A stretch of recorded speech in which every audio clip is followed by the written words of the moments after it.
Caitlin Clark stepped into Gainbridge Fieldhouse on Friday night, fueled by an intense frustration. It wasn't directed at the Golden State Valkyries, nor was it sparked by the defensive strategy she was about to face. Instead, her anger was aimed entirely at a completely fabricated and disrespectful narrative. Every elite athlete eventually hits a defining moment where they realize they are waging an exhausting battle on multiple fronts.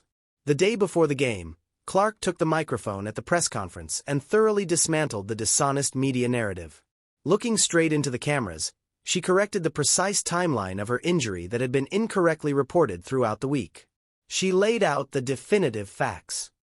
And I actually went back and looked, because of all these narratives that are going crazy online, about when I told my mom I wasn't going to play the game. 4:47, and you guys found out at 5:20. So one of the most important people in my life found out 40 minutes before you guys. That was Caitlin Clark making it clear to the basketball world that any rumors of an injury cover-up were completely unrealistic due to the incredibly tight timeline. She showed more frustration than at any other press conference this year. The following evening, she redirected that intense focus into a spectacular, dominant performance that the Indiana Fever will not soon forget. Back to WNBA Pro. Today, we are diving deep into the most determined and anger-welcome-essive game of Caitlin Clark's professional career. We are connecting the fierce drive of a superstar tested to her emotional limits with the concrete, undeniable statistics of a 90-82 victory. What Clark accomplished against the Golden State Valkyries was far more than a brilliant performance. It was a clear statement of mental dominance directed at the media, the league, and every narrative that attempted to hold her back. We will break down the physical defense she endured, the double technical foul that sparked her surge, and the honest post-game praise from the opposing coach that highlighted why she is so difficult to guard.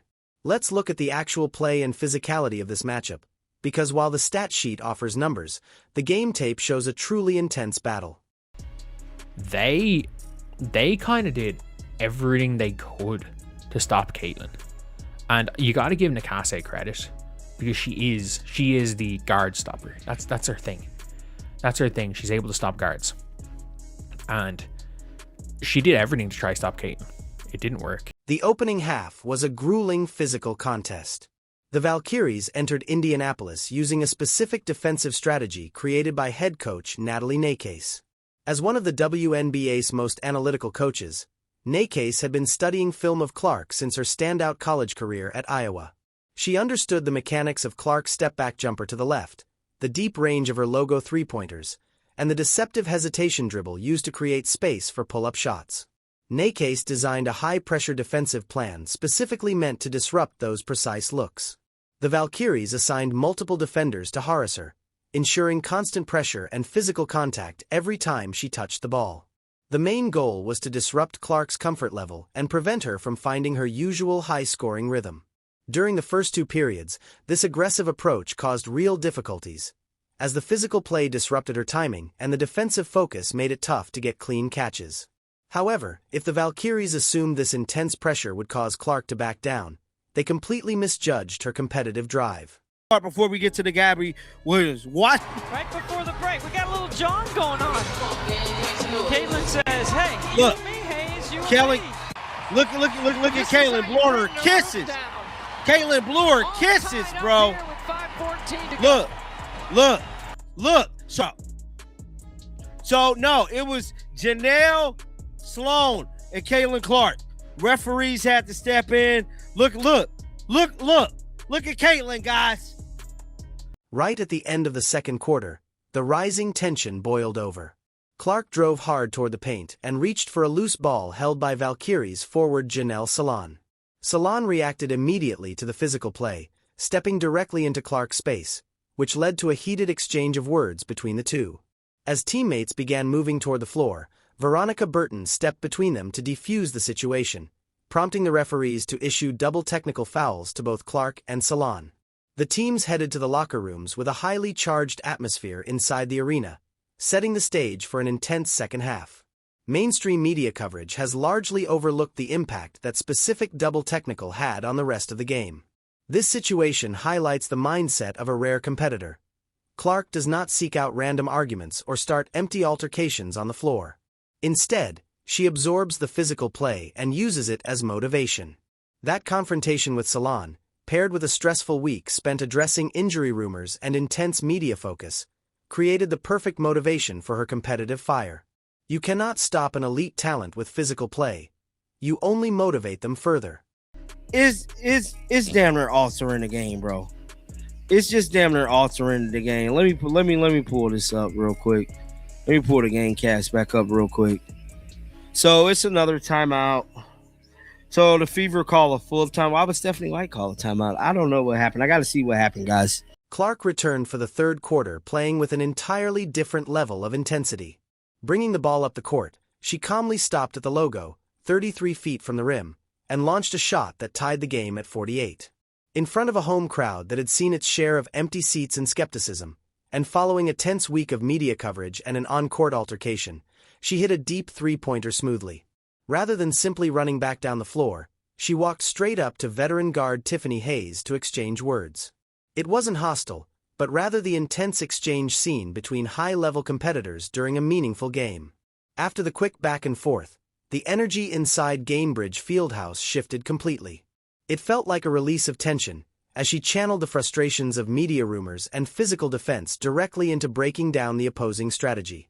That sequence, the deep logo 3 followed by the confident exchange, defines Clark's identity as a player.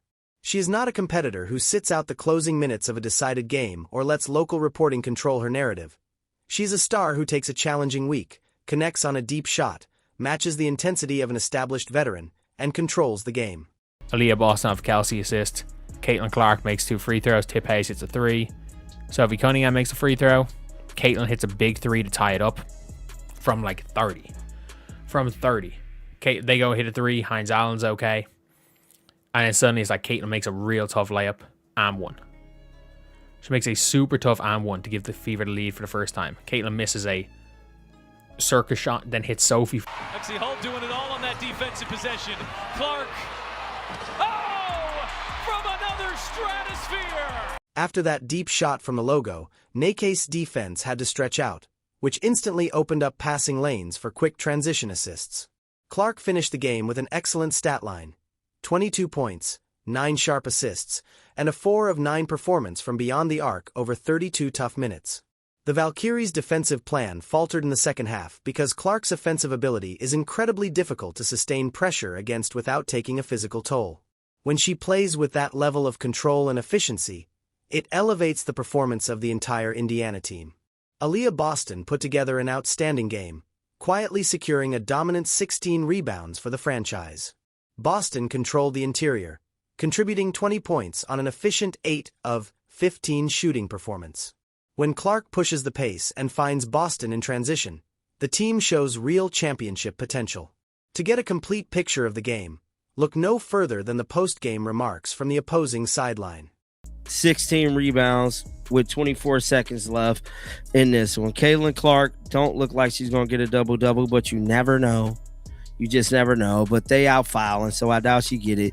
22, 9 and 2. 22, 9 and 2. Solid numbers, bro. Caitlin Clark been averaging 20 points a game, guys. Natalie Nakase is highly regarded within the WNBA coaching ranks, bringing valuable experience that includes a coaching stint with the Golden State Warriors. She evaluates film thoroughly, and following the 90-82 loss, she gave a candid assessment of the matchup. Nakase openly noted that Clark made excellent adjustments on the floor, finding small openings in the defensive coverage and delivering accurate passes that the Valkyries could not contain. As Nakase pointed out, while a team can prepare for a step-back jumper or deep range, it is far more difficult to stop a player who reads defensive schemes instantly and exploits them.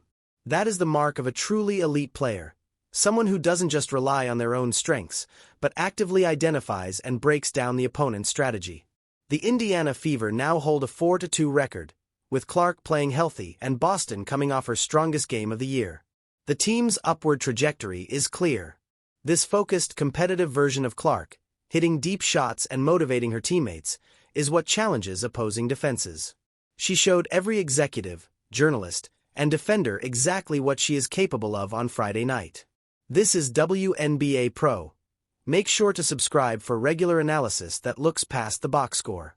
Share your thoughts in the comments, turn on notifications as this team continues its season, and we will see you in the next video.